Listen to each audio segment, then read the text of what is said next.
Olá, seja bem-vindo. Vamos retomar a nossa leitura do nosso querido livro Dhammapada. Eu gostaria apenas de fazer um comentário que eu acho pertinente, embora tenha sido uma minoria de pessoas que tenham feito esse tipo de pequeno equívoco, mas eu gostaria de esclarecer. Nós estamos falando do Dhammapada, que é uma obra budista muito relevante, porém eu falo como filósofa. Não pertenço à religião budista. Não estou fazendo nenhum tipo de pregação religiosa. Estou pegando um livro e analisando o que dentro deste livro pode nos ajudar a nos tornarmos seres humanos melhores. Pretendo fazer um apanhado dos melhores livros que li na vida e passar um extrato do que isso pode ser útil para vocês. Não tem nenhuma conotação ideológica ou teológica, não pertenço a nenhuma corrente budista. Eu sou uma filósofa. E o filósofo busca a verdade, esteja ela onde estiver. Apenas esse pequeno esclarecimento inicial eu acho válido. Hoje, então, damos seguimento à nossa leitura do ponto em que partimos, a partir do capítulo 5. Lembrem-se, esse início não vou ficar repetindo sempre. Nós falamos que o Dhammapada é uma obra evidentemente baseada em Siddhartha Gautama, o Buda, teria sido uma compilação dos seus escritos, e ele pertence, dentro de uma estrutura de livros sagrados, aquilo que a gente chama de Tripitaka, os 3 cestos, que foram as compilações que foram sendo feitas dos seus ensinamentos ao longo da história. O primeiro concílio, logo depois da morte de Buda, Pataliputra, esse primeiro concílio se fez uma compilação de 2 dos cestos, e um deles, que é o mais importante para a gente, que é o Sutta Pitaka. Dentro dele existe o Khuddaka Nikaya, que é composto de 15 livros, e um desses livros é o Dhammapada. Só para recapitular, assim, nos posicionarmos. E esse Dhammapada, que faz parte então do Sutta Pitaka, teria sido descrito, teria sido ditado por um dos principais discípulos de Buda, que era Ananda, que era seu primo e também um discípulo muito leal ao longo de toda a sua vida de pregações. Então nós vimos no nosso último encontro a respeito do domínio da mente, uma série de considerações que são bem próprias do budismo. Hoje vamos seguir com o capítulo 5. Ele vai falar a respeito do desejo de viver, da insensatez de não considerarmos as consequências dos nossos atos e como esse retorno, que dentro da tradição indiana é chamado de karma, volta para nós com toda a intensidade. Então, capítulo 5, o insensato, Balavaga. 60. Longa é a série de nascimentos e de mortes para os insensatos presos à ilusão dos desejos e que desconhecem a verdadeira lei, o caminho. Então, obviamente, nós estamos tratando de uma tradição, há quem às vezes coloque isso em dúvida ou entenda mal, mas o fato é que nós estamos tratando de uma tradição que considera a existência da reencarnação. Agora, é necessário acreditar na reencarnação para aprender com Dhammapada? Não. Você pode considerar que tudo isso aconteça numa única vida. Dá no mesmo. Simplesmente o que você tem que admitir disso que ele está falando aqui é que a lei do karma, que vem do hinduísmo, encaixa-se muito bem nessa situação. Ou seja, quanto mais nós fazemos aquilo que contraria a lei, mas isso nos prende à terra para aprendermos essa lição e corrigirmos o nosso rumo. O karma não é punitivo, ele é educativo. Ele nos prende à experiência terrestre, muitas vezes dolorosa, para que possamos encontrar as causas dos nossos erros, conscientemente perceber o segredo da vida e corrigir os nossos rumos. Então, numerosas, longas séries de nascimentos e de mortes, às vezes longas séries de dores, de perdas, de angústias, até que o homem chegue a encontrar o reto caminho, o caminho da lei, o caminho do Dharma. 62. Verdadeiramente, nem nós pertencemos a nós mesmos, muito menos filhos e riquezas. Isso é uma coisa interessante porque muitas vezes é confundida em relação a essa tradição. Entende-se que o budismo tem uma certa frieza para não se envolver com as coisas por medo de perdê-las. Não é verdade. O budismo ensina uma depuração, o Dhammapada ensina uma depuração do amor, de tal maneira que você dê o melhor aos seres que ama, mas não tenha desejos de possuí-los. Do desejo vem a carência, da carência vem um sacrifício exagerado e desse sacrifício exagerado, mais adiante vem a cobrança. Fiz tanto por você, ou seja, querendo receber uma contrapartida daquilo que foi dado. Ele não diz que a gente não ame os filhos, que não ame as coisas boas da vida, que não ame até os seus bens, mas simplesmente que beneficie as coisas, que é aquilo que é próprio do amor mais elevado, e desde que a vida flua. Como dizia Gibran, os teus filhos não são teus filhos, são filhos da vida, são arremessados com o arco dos pais em direção ao futuro, não são posse nossa. Então dê o melhor não só aos filhos, mas a tudo aquilo que passa pela sua vida. Mas não se sinta dono, como ele vai dizer mais adiante, não somos donos nem de nós mesmos.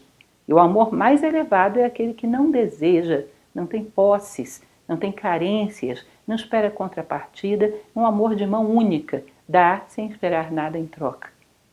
Esse nível mais elevado nós alcançamos quando superamos todo tipo de posse, ou seja, um sábio, mas podemos já começar a caminhar nessa direção. Libertar aquilo que amamos. 63. O insensato que se julga um sábio, este sim é verdadeiramente um tolo. Tem uma passagem de Platão que ele diz: o maior impedimento para a sabedoria é achar que já se sabe. E isso é um fato, porque quando você percebe a sua própria ignorância, está aberto para o aprendizado. É um observador atento, um aluno atento para todas as lições da vida. Quando você acha que já sabe, se fecha e não aprende mais nada. Fecha-se para o espetáculo da vida, não aprende mais nada. E aí fica impossível, se torna uma pessoa dogmática. Impossível de aprender. Lembrem que Sócrates, que era um filósofo de muito nível, muito especial, sua principal frase era: só sei que nada sei.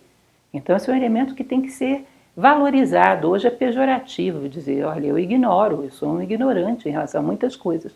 Isso é um sinal de lucidez e sensato, porque digamos ou não, saibamos ou não, todos nós somos, sobretudo, ignorantes. Aquilo que sabemos é muito insignificante, muito pequeno diante daquilo que há por saber. E essa condição não nos deve envergonhar, é um sinal de lucidez. Estou buscando o conhecimento, mas nesse momento ignoro. Qualquer coisa fora disso gera uma cegueira perigosa. 64. Mesmo convivendo a vida toda com um homem sábio, o nécio percebe tão pouco do caminho da sabedoria como a colher percebe o gosto da sopa. Percebam como isso é interessante. Tão pouco, um homem ignorante, um nécio, vivendo ao lado de um grande sábio, percebe tão pouco, aprende tão pouco quanto a colher percebe o gosto da sopa. Pare para pensar ao longo da história quantos grandes homens, quer na área da ciência, quer na área da arte, quer na área mística, foram reconhecidos por um grande número de contemporâneos ainda em vida. E vocês vão perceber que é uma minoria. Então as pessoas conviviam lado a lado com um Platão, por exemplo. Conviviam lado a lado, sei lá, com Mozart e preferiam Salieri. Ou seja, muitas vezes na história, os grandes homens passaram absolutamente anônimos. Isso é um fenômeno interessante, porque o nosso egoísmo, que consequentemente vai gerar uma vaidade, um achar que já sabemos, nos torna insensíveis ao aprendizado. Se existe uma pessoa que eu acho que eu tenho uma certa dose de inveja filosófica, é daquela pessoa que esteve ao lado dos grandes e os reconheceu. Significa que estava olhando para fora, estava vendo as pessoas, com uma consciência de que não sabia e com desejo de conhecer. Portanto, via o outro. Isso pode parecer uma bobagem para vocês, mas é uma das coisas mais raras que nós temos. Quando estamos muito cegos pelo egoísmo, não vemos o outro. Tudo se torna uma sombra nossa, uma projeção. Como dizia a música lá do Caetano Veloso, Narciso acha feio aquilo que não é espelho. E nós vivemos assim. Ver o outro nos permite ter a sensibilidade, em determinados momentos, de perceber que aqui existe alguém especial. Gibran conseguiu alcançar, por exemplo, o grande poeta Khalil Gibran, conseguiu alcançar a projeção que alcançou graças a uma mulher que o viu, Mary Elizabeth Haskell. Ou seja, eu tenho inveja dessas pessoas que são capazes de ver o outro e perceber a necessidade do outro, a dor do outro, a grandeza do outro. Isso em si já é uma qualidade excepcional. Então eles dizem que os ignorantes são tão fechados na sua ignorância, na sua concepção de que já sabem, que são como a colher que toca sopa, não sentem o gosto, ainda diante do maior dos sábios. 66. Os insensatos que acreditam serem sábios são inimigos de si mesmo. Isso é interessante. Hoje mesmo eu lia um trecho de um poema de Gibran, onde ele diz: Deus me falou que eu fizesse as pazes com o meu maior inimigo. E eu obedeci e fiz as pazes comigo mesmo. É mais ou menos o que ele diz aqui: somos inimigos de nós mesmos quando sofremos daquilo que Jung chamava de inflação do ego. O que significa isso? Eu estou subindo uma escada, estou no primeiro degrau e acredito que estou no 10º. Me comporto como se estivesse no 10º. E se eu te oferecer o segundo degrau, você não quer. Você quer o 12º. Bom, não vai ter nem o segundo, nem o 12º e talvez desequilibre e perca até o primeiro. Nessa loucura de não se enxergar, não ver de onde está partindo. Como muitas vezes já falei para vocês, se você quer se deslocar, você tem que saber onde você está e aonde você quer chegar. Senão não tem condições. O básico de uma viagem é saber o ponto de partida e o ponto de chegada. Se você acha que já está no meio do caminho, não vai chegar. Não vai se localizar dentro do mapa da vida. 72. A maldade do insensato, aumentada pela sua esperteza, perturba sua mente e aumenta sua ruína. Eu achei isso bem interessante, porque você pega dois elementos, a maldade aliada à esperteza. Isso parece muito, lembra muito Kant, quando ele diz que a única virtude que é boa em si é a boa vontade. Todas as outras podem ser utilizadas tanto para o bem quanto para o mal. Bom, esperteza é uma virtude. A pessoa ser esperta, sagaz, perceptiva é uma virtude. Mas se essa virtude se alia à maldade, a um caráter mal formado, é uma faca na mão de uma criança. Ela vai se ferir e pode ferir os demais. Então, quando a maldade, quando o caráter está muito doente, muito debilitado, quando a maldade impera na personalidade de alguém, na formação de alguém, toda vez que você qualifica, você coloca armas na mão dessa maldade. Daí aquele critério que havia na concepção platônica de educar, em primeiro lugar, formando e depois informando. Não dar o conhecimento em mãos inadequadas. Tá? Então, a maldade no insensato, qualquer coisa que você coloque nele, se ele é esperto, se ele é sagaz, se ele é criativo, só vai potencializando a sua maldade. 75. Existe um caminho que leva aos bens terrestres e outro que leva ao nirvana. Sabedor disso, o discípulo do Supremo Iluminado não aspira a honras, mas se esforça na vigilância para a libertação. Entendam que isso é importante entender. Não se trata que a pessoa tenha que ser um asceta e que se livre de todos os bens materiais. Isso para um asceta está bom, mas para um homem comum isso não é necessário. Não são os bens materiais que nos fazem mal nem nos corrompem, mas o uso que damos a eles. É um pouco daquilo que se atribui a Victor Hugo, que ele diria que nós temos que de vez em quando colocar os nossos bens materiais na nossa frente para perceber quem manda em quem. Então imagine que você tem uma trajetória que busca ser virtuoso, ser bondoso, ser um sábio um dia. Se você quer ser um sábio, o ter no meio do caminho é válido. Se eu quero ajudar as pessoas, quero ser generosa e tenho meios, vou conseguir isso com mais facilidade. Se eu quero ser uma pessoa justa e tenho meios para poder fazer essa justiça alcançar as pessoas, isso é válido, se potencializa. Ou seja, o ser como finalidade, o ter no meio do caminho ajuda.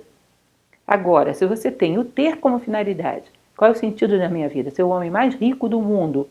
O ser no meio do caminho às vezes atrapalha. Imagina se você é honesto, é justo, é fraterno, é generoso e quer ser o homem mais rico do mundo. Bom, não vai dar. Porque quando acumular alguma riqueza vai ter que compartilhar com um monte de gente. Percebam bem isso. Objetivo de vida, ser. O ter cabe como meio. Objetivo de vida, ter. O ser não cabe como meio. Isso é que é importante que a gente perceba. Não é que a gente não tenha as coisas, mas que as coisas não tenham a nós. Não nos possuam, não nos manipulem. Nós não estamos aqui pregando ascetismos, porque isso seria, mais uma vez, inflação do ego, como diria Jung, porque não é momento para ascetismo. É momento para um básico autoconhecimento, lucidez e foco, saber onde queremos chegar na nossa vida. para que não cometamos exageros, porque não é incomum interpretações exageradas desses versos. Capítulo 6. O sábio, Panditavaga. 76. Considera quem te aponta os defeitos como se te desvendasse tesouros. Segue o sábio que te reprova os erros. Na verdade, estar em tal companhia é um grande bem e não um mal. Percebam que uma coisa é um crítico, outra coisa é um sábio, outra coisa é um bom amigo.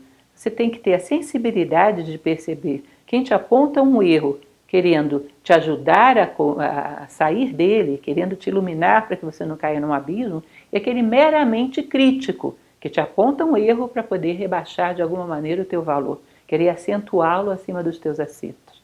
Temos que, num determinado momento, aprender a discernir, a ter sensibilidade, para que não nos fechemos em direção a qualquer aprendizado que possa vir. Às vezes, quando olhamos para trás, lembramos de um professor, ou de um parente, ou mesmo de um pai, que nos apontou um erro, e aquilo foi um divisor de águas na nossa vida, que nos permitiu ver, constatar, refletir, amadurecer e superar. Portanto, foi de um valor excepcional. Um elogio não teria sido tão útil. Mas nós temos que aprender a assimilar e perceber quando é uma crítica construtiva, que realmente nos orienta em direção ao crescimento, e quando é meramente uma morbidez que quer nos alfinetar. Não podemos nos fechar em relação a qualquer tipo de correção. Cícero, quando fala sobre amizade, fala sobre isso também, eu acho lindo, porque um amigo deveria ser exatamente isso. Ele que bate no teu ombro e diz: opa, por aí não, rapaz. O que você está pensando? Está louco. Isso não tem sentido. Você esqueceu quem você é? Quem tem um amigo que é capaz de fazer isso, tem uma joia.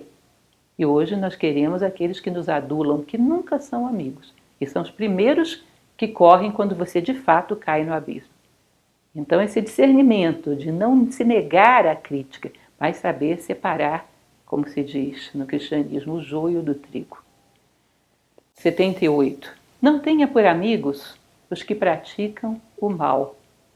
Outro verso que é bom para ser levado a interpretações radicais. Não ter por amigo não significa que você não vai ter compaixão, não vai ajudar a pessoa, não vai incluí-la no seu coração, porque do ponto de vista dessa e de muitas outras filosofias, a missão do homem é ter toda a humanidade, toda a natureza dentro do seu coração. Mas cada coisa na distância e no ritmo correto. Já dei muitas vezes esse exemplo para vocês, mas vale a pena repetir, que é o exemplo do Sol com os planetas. O Sol dá vida a todos os planetas, aqueles que detêm vida, evidentemente. O Sol ilumina, aquece todos eles, porém, ele não gruda nenhum deles em si. É cada um na sua distância e no seu ritmo. Cada coisa na sua distância e no seu ritmo dá para você iluminar todo mundo. Se você fala, por exemplo, da onça do Pantanal, eu seria capaz, e garanto que vocês também, de assinar um abaixo-assinado defendendo a preservação dela, de querer a preservação dela e até querer contribuir de alguma forma. Mas isso não significa que eu vou colocar a onça do Pantanal dentro do meu apartamento.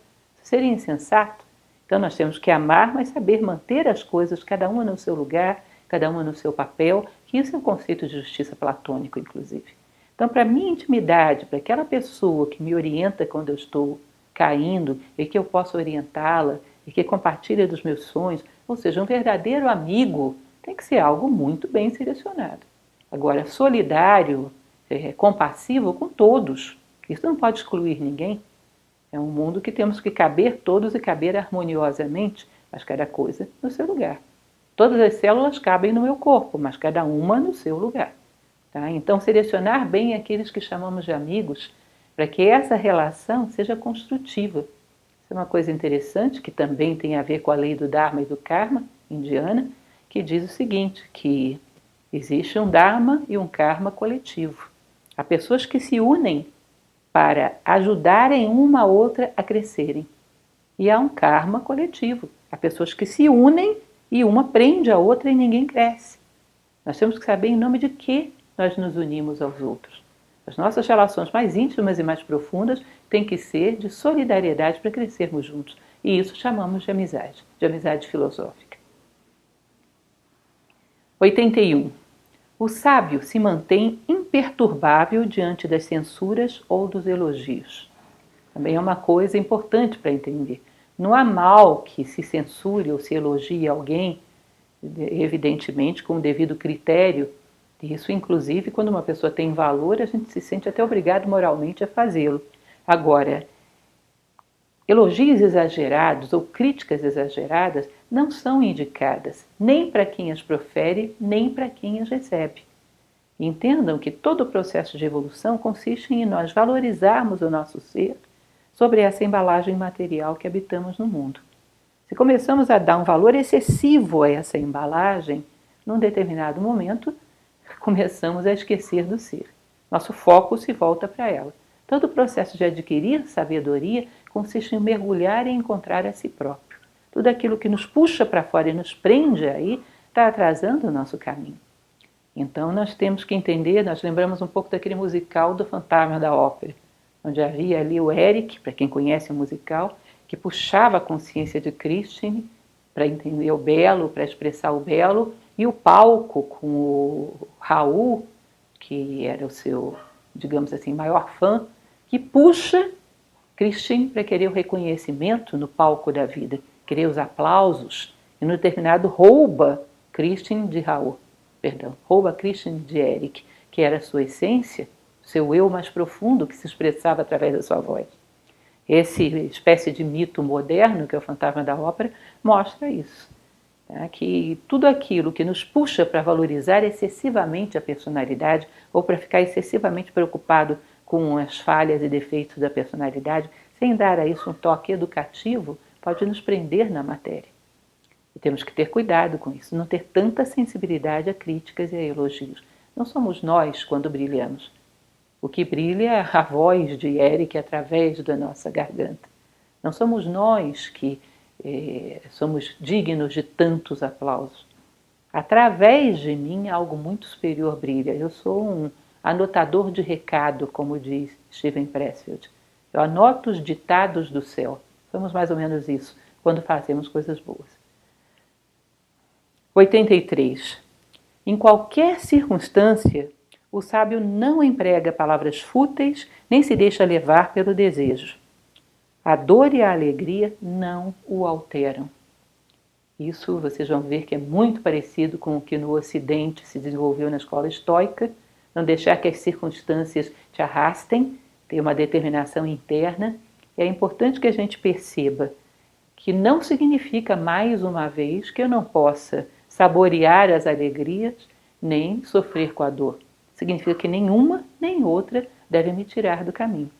Então, os prazeres, as dores, os sofrimentos vão ser percebidos pela nossa consciência e vão gerar efeitos na nossa consciência. Mas nenhum dos dois poderia ter o poder de nos roubar o nosso caminho, nos tirar da nossa meta. 89. Aquele cuja mente está treinada em todos os graus do conhecimento que leva à luz, desapegado de tudo, para quem a renúncia é felicidade e cujas paixões e desejos foram subjugados, este, mesmo nessa vida, atinge o nirvana. Então, que coisa interessante, essas tradições elas são paradoxais. Este mesmo nessa vida, ou seja, agora, nesse momento, aqui na minha casa, se tivesse condições para isso, o nirvana seria aqui.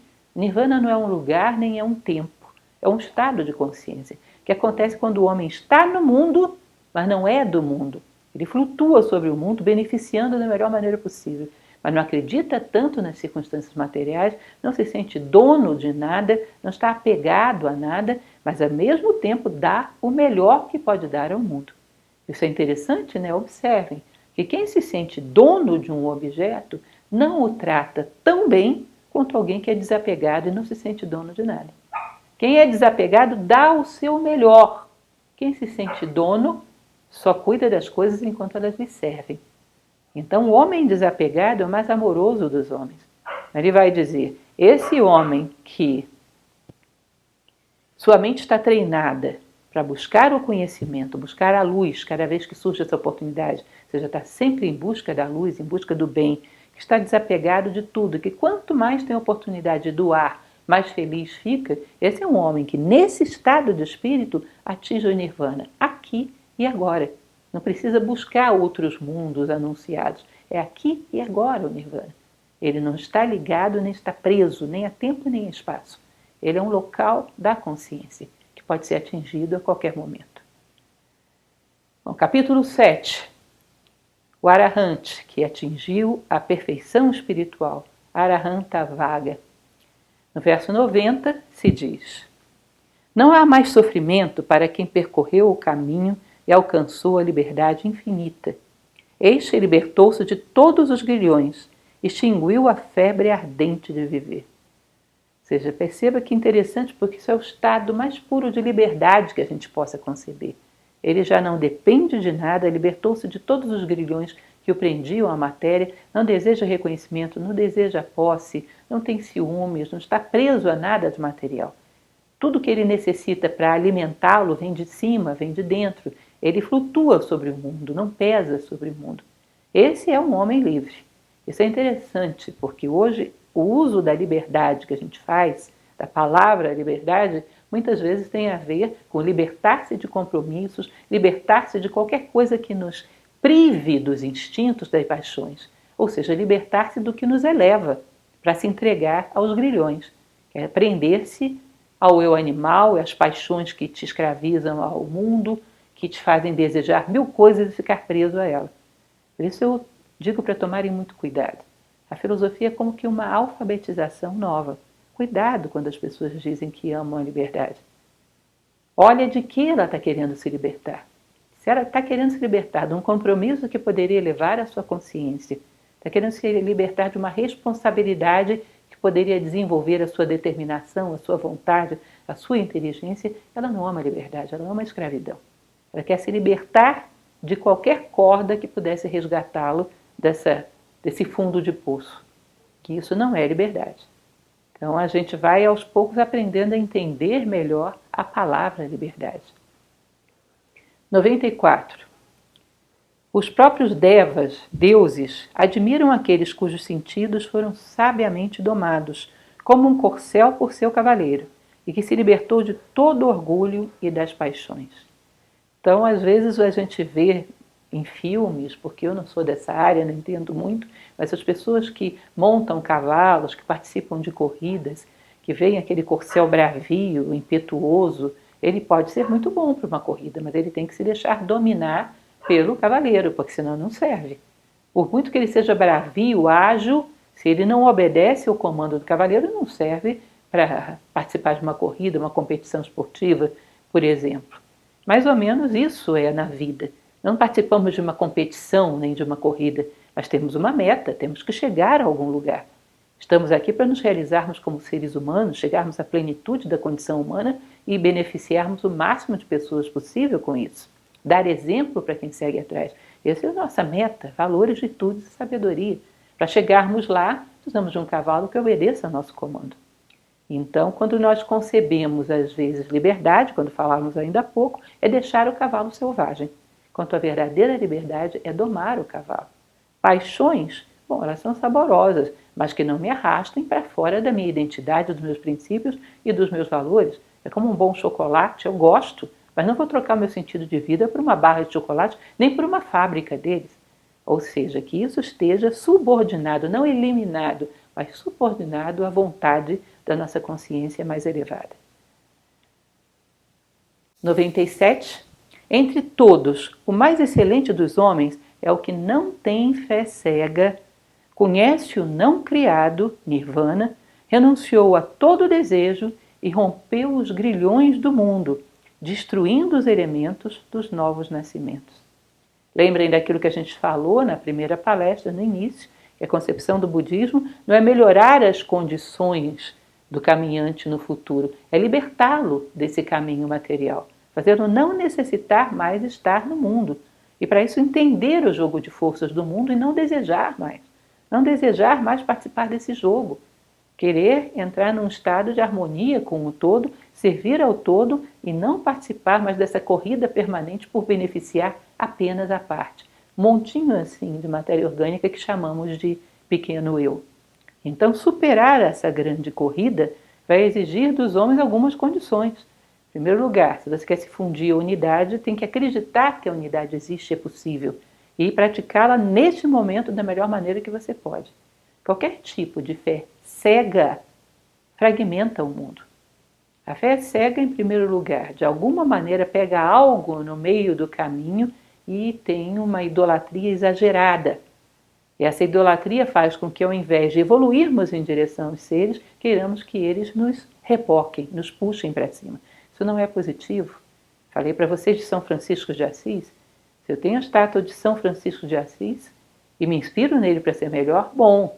Se eu tenho a estátua de São Francisco de Assis e não faço nada, espero que ele resolva os problemas para mim, já não é tão bom. Então, todo tipo de fé cega, de uma certa maneira, transfere para algum ser a nossa responsabilidade de crescer. E nós nos acomodamos. E além de uma série de outras consequências que não vou entrar em detalhes. Fé cega é uma das coisas que o Dhammapada pede que o homem evite. Tá? Uma coisa é a admiração, é um amor devocional por um ser muito grandioso. Outra coisa é a fé cega, que vocês sabem que já teve consequências históricas desastrosas. Além de se libertar do desejo, das paixões, de tudo aquilo que o apega ao mundo e o faz sentir-se dono de alguma coisa. Capítulo 8. Melhor do que milhares, Sahasra vaga. Verso 100. Melhor do que 1000 palavras vãs é uma simples palavra que dá paz a quem a ouve. Vivo repetindo isso, acho isso maravilhoso. Mais do que 1000 palavras vãs. Uma única palavra que dá paz a quem a ouve. Eu me preocupo muito em pensar, a essa altura da minha vida, já falei essa palavra? Já dei o meu recado? Já agreguei alguma coisa ao mundo? Nós temos à nossa volta muito ruído. Quantas palavras reais existem à nossa volta? Para pensar quantas palavras reais você ouviu na sua vida. Aquela que é capaz de trazer consolo a quem a ouve. Não só quantas você ouviu, mas quantas você pronunciou. A nossa palavra, ainda que seja uma só, pronunciada, dá sentido à nossa vida. Não existimos em vão. E não existe, às vezes achamos que aqueles que amam muito a vida preservam-na demais, esses a desperdiçam. Preservar a vida é torná-la útil à humanidade, ao universo manifestado como um todo. Dar o seu recado. Toda a humanidade espera que você pronuncie a sua palavra e precisa dela. Então, encontrar dentro de si próprio esse compromisso é um dos compromissos que nos puxam para cima. Continuando, no 101, ele vai dizer: a 1000 versículos desprovidos de senso é preferível um simples versículo que dá paz a quem o ouve. Já falei muito para vocês sobre isso, que muitas obras maravilhosas, magníficas, que iluminaram a humanidade eram muito pequenas. Às vezes, frases que mudam a nossa vida são pequenininhas. Dão um toque, nos puxam da cegueira. Sobretudo quando existe esse espírito filosófico. Comentei sobre isso também na última palestra. O filósofo se ilumina com ideias. Mais do que com qualquer outra coisa, um filósofo está procurando respostas no plano das ideias. Uma ideia é capaz de lançar luz sobre a encruzilhada que ele está vivendo. Então, uma frase, às vezes, um pequeno livro. Não é à toa que Confúcio dizia, por exemplo, que se ele tivesse mais 50 anos de vida, perguntaram o que ele leria. Ele disse: eu leria mais 50 vezes o I Ching ou o I Ching. Ou seja, às vezes em poucas coisas nós podemos tirar muita reflexão. Não significa fanatizar-se e ficar repetindo aquilo ali 1000 vezes, mas que algumas coisas muito nobres podem nos gerar muita reflexão para sintetizarmos respostas nossas mesmas, respostas próprias, maturidade, vida interior, que é isso que viemos construir aqui. Verso 103 é um dos mais conhecidos que nós temos dentro do Dhammapada. Mais glorioso não é quem vence em batalha a milhares de homens, mas quem a si mesmo vence. Um dos elementos que o Dhammapada é bastante reiterativo é a ideia de que a guerra exterior se estabelece quando fracassamos na guerra interior. O inimigo penetra, o inimigo externo, pelas frestas que o nosso inimigo interno deixou. Portanto, mais do que aquele que vence um exército inteiro, é aquele que vence a si mesmo. Sobretudo se considerarmos que quando travamos uma batalha interior, nós nos confundimos com o inimigo. Ela exige não só coragem, não só bravura, mas discernimento. A batalha externa você sabe exatamente com quem está lutando. Essa pessoa se posiciona, você se posiciona em relação a ela. Dentro, você se confunde com o inimigo. Às vezes entrega para ele a arma para que ele te ataque. Às vezes se entrega para que ele te mate. Nós nos confundimos com os nossos defeitos, com os nossos vícios, portanto, a batalha interior exige não só coragem e bravura, exige discernimento, exige identidade. Quem a vence é quase que inexpugnável à batalha externa. Lembro a vocês que no belo livro A Arte da Guerra de Sun Tzu, ele fala exatamente sobre isso, que o bom guerreiro não luta. Quando a luta chega a se estabelecer do lado de fora, significa que ele não era tão bom assim. Que o bom guerreiro tem uma aura de ser inexpugnável, inatacável, nada ousa avançar contra ele. De tão sólido, de tão vitorioso sobre si mesmo ele é. É um sábio. Então é bastante interessante para reflexão esse verso número 103. Verso número 106. Se mês após mês e durante um século oferecermos sacrifícios aos milhares, e se por um instante apenas rendemos homenagens a um ser perfeito, este momento vale mais do que 100 anos de sacrifício. Mais um elemento que temos comentado muito, a postura que temos em relação àquilo que é sagrado. A ideia do sacrifício, em geral, é fazer uma oferenda para que algo nos seja dado. Eu falo sempre para vocês sobre o exemplo da estátua de São Francisco de Assis. Imaginem que eu tenho uma grande admiração por esse santo, que de fato tenho, e coloco essa estátua na minha casa. E me posiciono diante dele cada vez que eu tenho um momento de fraqueza, para que ele me inspire a ser maior. Já que era tão generoso, já que era tão bondoso, para que ele me inspire a vencer o meu egoísmo. E isso é um elemento de admiração, de homenagem a um ser perfeito. Número 2 é ter essa mesma estátua de São Francisco de Assis e nos meus momentos de fraqueza permanecer na minha debilidade e pedir que ele resolva os problemas por mim. Essa é a ideia de oferenda para obtenção de favores. É um tipo superficial de relação com o sagrado.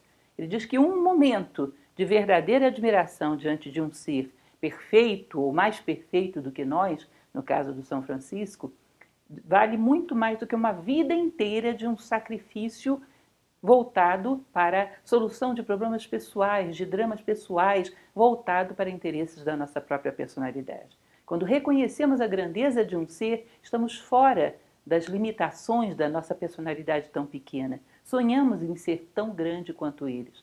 Lembrem da passagem bíblica: sede perfeitos como vosso Pai no céu é perfeito. Ou seja, nos posicionamos diante de algo grande, como um grande pai ao qual o pequeno filho sonha se comparar um dia.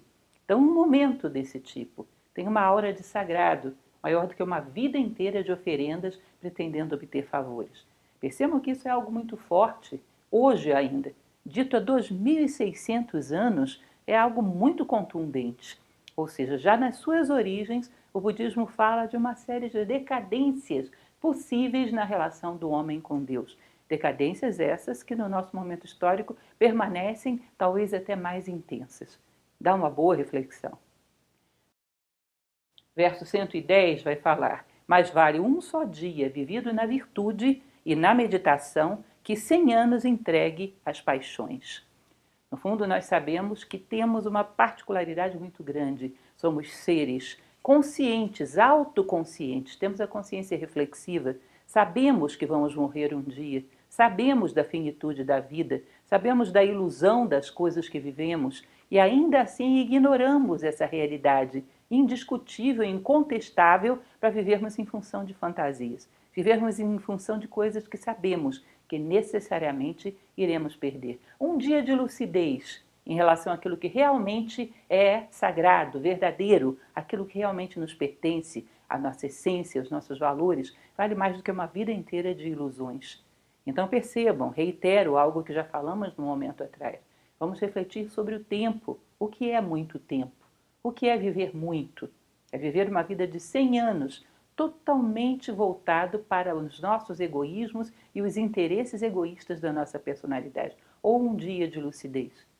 Provavelmente preferiríamos estar ao lado de um homem lúcido por um dia do que de um homem superficial por 100 anos. Mais adiante ele vai falar também a respeito dessa grande oportunidade de estarmos perto dos bons, como isso deveria ser brindado como uma das melhores oportunidades na vida. Nos dá um referencial de quão grande podemos chegar a ser. E não pensem que é estar perto fisicamente, porque nós podemos chegar a estar tão próximos, por exemplo, de um Confúcio ou de um Platão, que nos sintamos mais perto deles do que do nosso vizinho de porta. A proximidade não é uma coisa meramente condicionada ao tempo e ao espaço da maneira como conhecemos. Continuando, 111 a 115 eu resumi porque são uma série de versos muito semelhantes, muito parecidos. Ele vai dizer que mais vale um só dia vivido na sabedoria, na meditação, na coragem, no esforço correto, na contemplação do caminho para a superação da morte, na contemplação da verdade suprema, um só dia, do que 100 anos entregues à insensatez, ao descontrole, à indolência, à dissipação, à ignorância do transitório, à ignorância do caminho e da verdade suprema. Ou seja, um só dia dotado de significado justifica uma vida. É incrível a gente pensar que uma vida relativamente longa para os nossos padrões de tempo possa não ter um único dia dessa qualidade. Um dia como esse justifica uma existência inteira. Já não se viveu em vão. De vez em quando deveríamos nos voltar para trás para perceber quando foi esse nosso dia. E se ainda não foi, quando será?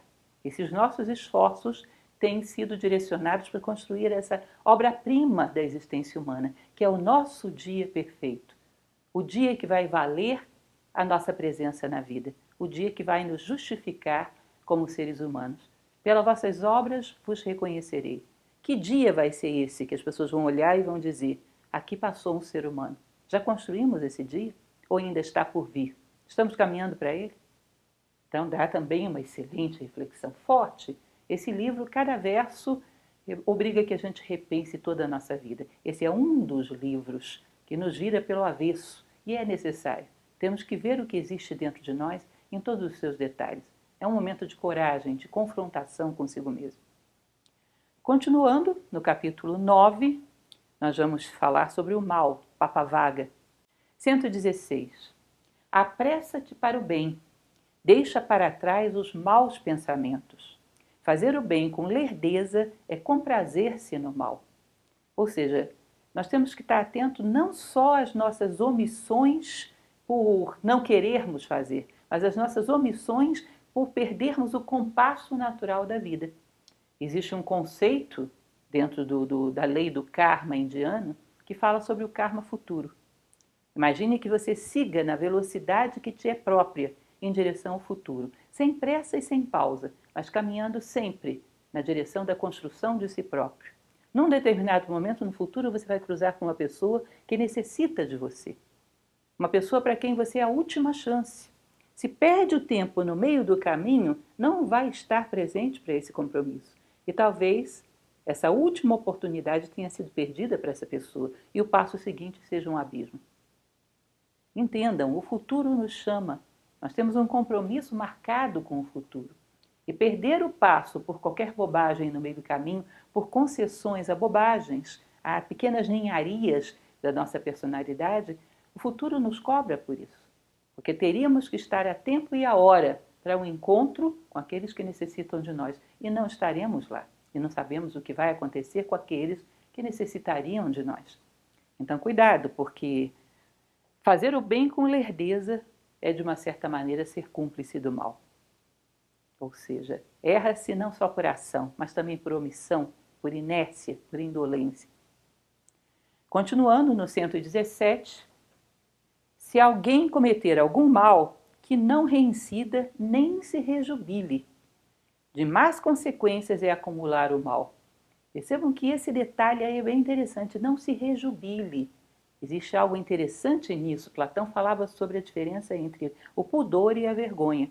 Vergonha é envergonhar-se de fazer aquilo que é bom, isso é negativo. Estou envergonhado de dar um conselho a alguém, isso é negativo. Agora, o pudor é envergonhar-se de fazer aquilo que é mal, isso é necessário. Quando erramos, e além de errar, colocamos os nossos erros na vitrine, significa uma pessoa despudorada. Portanto, muito mais difícil de você corrigir esse dano moral. Nós vivemos um momento histórico onde os erros são tomados por acertos e as pessoas se orgulham de dizer que são de determinadas maneiras. Eu sou assim mesmo, esse é o meu jeito de ser. Ou seja, a perda do pudor para Platão era um grau elevado de perda de estrutura moral, de fibra moral. Então, que aquele que errou, pelo menos, não se rejubile com o mal, porque isso já implica um nível de consciência ainda mais baixo do que aquele que gerou o erro. Comprazer-se com o mal, rejubilar-se com ele. 124. O veneno não penetra na mão onde não há ferida, nem o mal atinge aquele que não o pratica. É muito interessante. Se nós formos ver os anais de grandes batalhas ocorridas na história, vamos perceber que, em geral, um general, um exército inimigo não penetra num país se ele não tiver aliados lá dentro.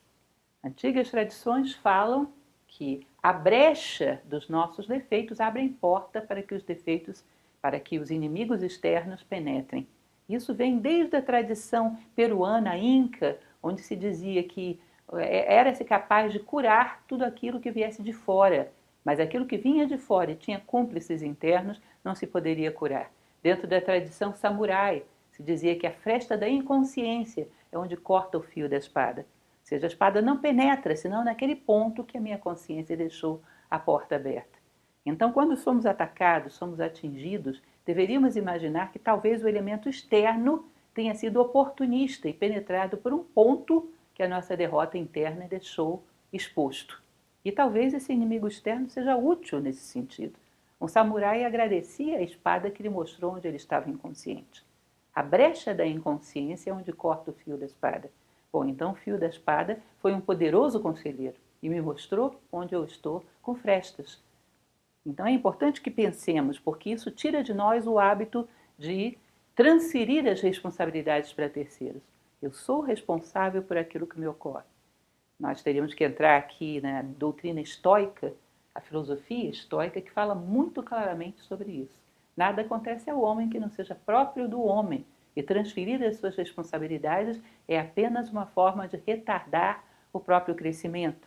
Como diria Epíteto, a extinção da culpa marca o início do progresso moral. Ninguém é culpado, nem fora nem dentro. Há um erro a corrigir.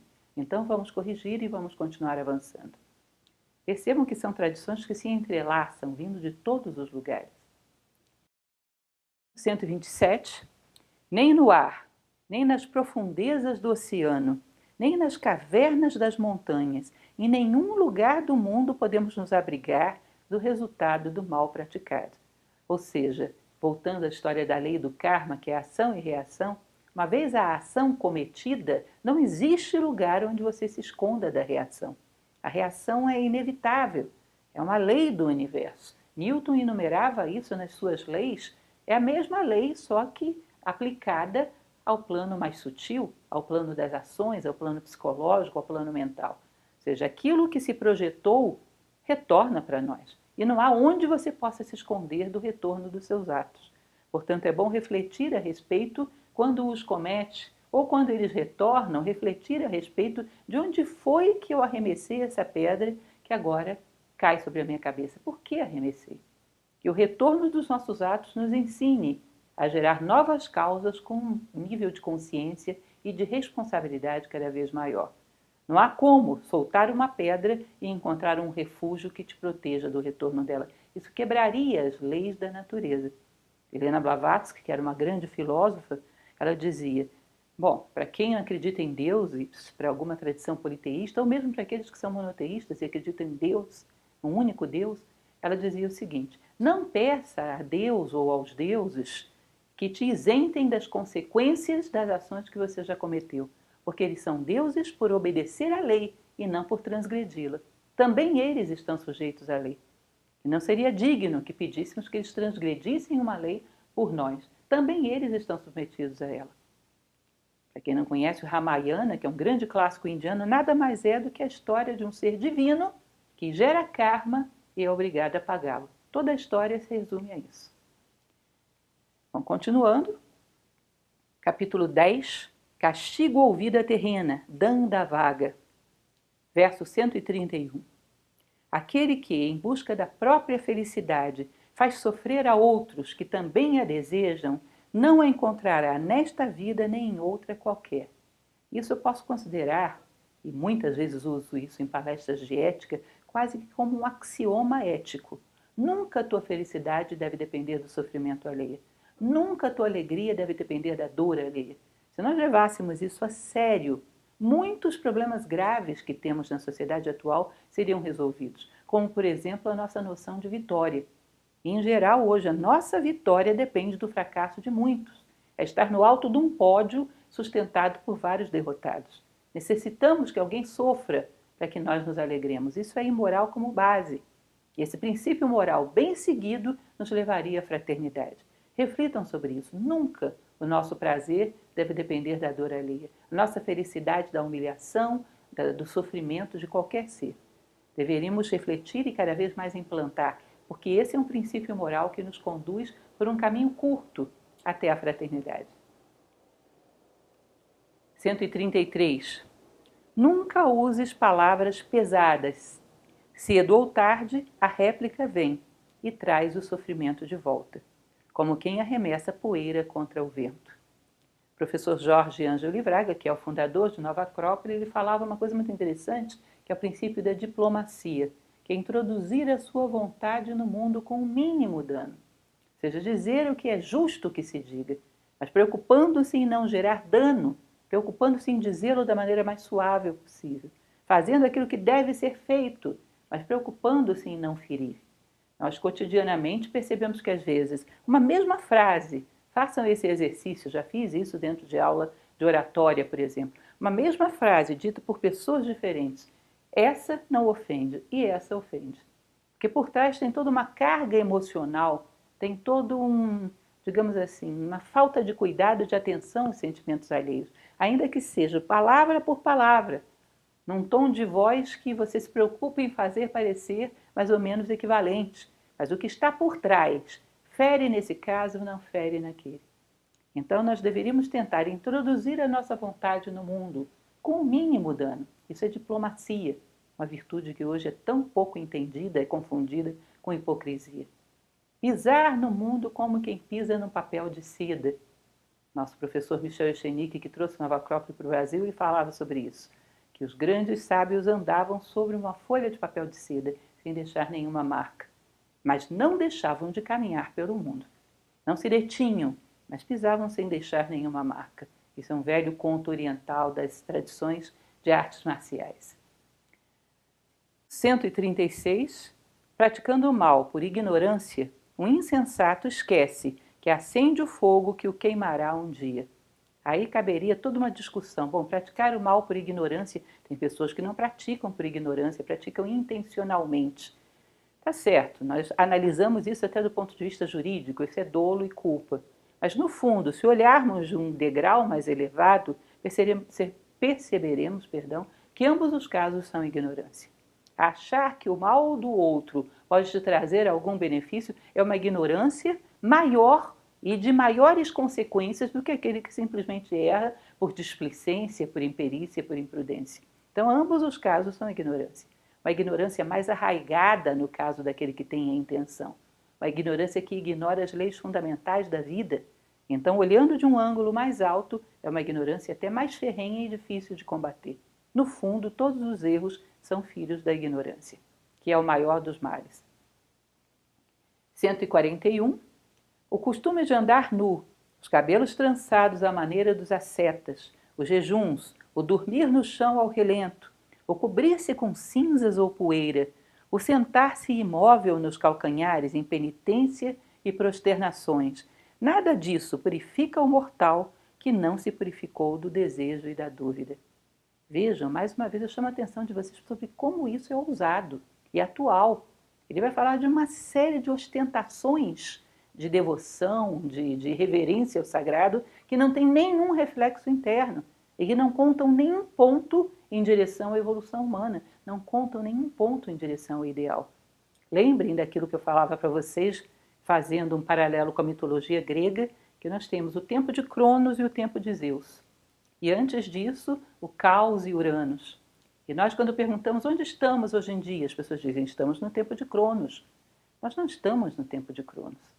Cronos é tempo medido pelo deslocamento que temos em direção ao Olimpo, ao mundo de Zeus, à eternidade. Se você hoje encontra uma pessoa que tem X defeitos e daqui a 10 anos encontra novamente e ela tem X defeitos, só o biológico cumpriu a sua programação. O psicológico, o mental, o moral, o espiritual está detido no mesmo ponto. Essa pessoa não entrou no tempo. Ela está no pré-tempo, num caos primordial. Então nós temos que perceber que algo que ostenta toda uma aparência de sagrado, mas que dentro não deu um único passo em direção ao Olimpo, ao ideal humano, não existiu tempo para essa pessoa. E isso é destituído de valor. Temos um ditado popular que costuma dizer que se aplica perfeitamente aqui, aquela história de que o hábito não faz o monge. Vocês sabem que isso é um trocadilho com a palavra hábito. Hábito como a roupa do monge e hábito como costume. Então, aquele que simplesmente tem a roupa de monge, mas que dentro não tem nenhuma percepção daquilo que é atemporal, daquilo que é eterno, isso não faz um monge, simplesmente a roupa. Agora, o hábito, no sentido de costume, de viver esse conhecimento, integrá-lo, ingeri-lo e assimilá-lo, isso sim faz um monge. Então, o que ele está falando aqui é de uma hipocrisia de aparências, aparências de grande devoção, que dentro não tem nenhum tipo de reflexo, nenhuma reflexão a respeito daquilo que é atemporal, daquilo que é uno, que é o principal atributo de Deus. E isso é muito comum, era nesse tempo. E lembrem que o budismo nasce num tempo de decadência do hinduísmo. É o tempo das dársanas, das escolas de filosofia, é um tempo bastante conturbado. Mas ainda hoje, passados 2.600 anos, ainda brigamos com o mesmo problema. Ainda temos essa aparência religiosa que muitas vezes não se reflete dentro. Então percebam como nós progredimos do ponto de vista técnico e do ponto de vista humano. Talvez estejamos parados lá em 2.600 anos atrás, porque todas essas coisas ainda são a palavra do dia. Ainda vivemos exatamente isso. 145. O homem de bem a si mesmo se controla. E isso, mais uma vez, eu sempre falo para vocês sobre o que seria a continuação daquela máxima do Templo de Delfos. Homem, conhece-te a ti mesmo, controla-te a ti mesmo, transmuta-te a ti mesmo. Então, num determinado momento, esse veículo, que é a personalidade, com todas as ferramentas que ela detém de instinto de procriação, de preservação da espécie, de sobrevivência, todas as suas paixões, tudo isso tem que ser domesticado e colocado a serviço do nosso sentido de vida humano. Sem isso, não temos condições. É como querermos chegar a algum lugar dentro de um carro que não nos obedece. Se o nosso veículo não é dominado, se nós não sabemos guiá-lo bem, qualquer conhecimento fica só no plano intelectual. E quando nos movemos, não refletimos esse conhecimento que pensamos ter. Pensamos ter. É o útil conhecimento que nos torna melhores. Honrai as verdades com a prática. Ou seja, quando você se movimenta, eu vejo o que é de fato que você acredita. O próprio Sócrates dizia para os seus alunos: age para que eu te veja. Hoje paramos por aqui, então espero que vocês tenham tempo de acompanhar com a leitura do livro. Mais uma vez, lembrem, estamos fazendo uma leitura comentada e não simplesmente uma palestra onde vocês assistem passivamente. A ideia é que vocês possam assimilar alguma coisa desse clássico, que, como vocês veem, tem ensinamentos universais. Independentes de uma religião budista ou de um tempo, são ensinamentos humanamente preciosos e servem para qualquer homem de qualquer tempo e de qualquer lugar. Reflita um pouco sobre isso. Até lá!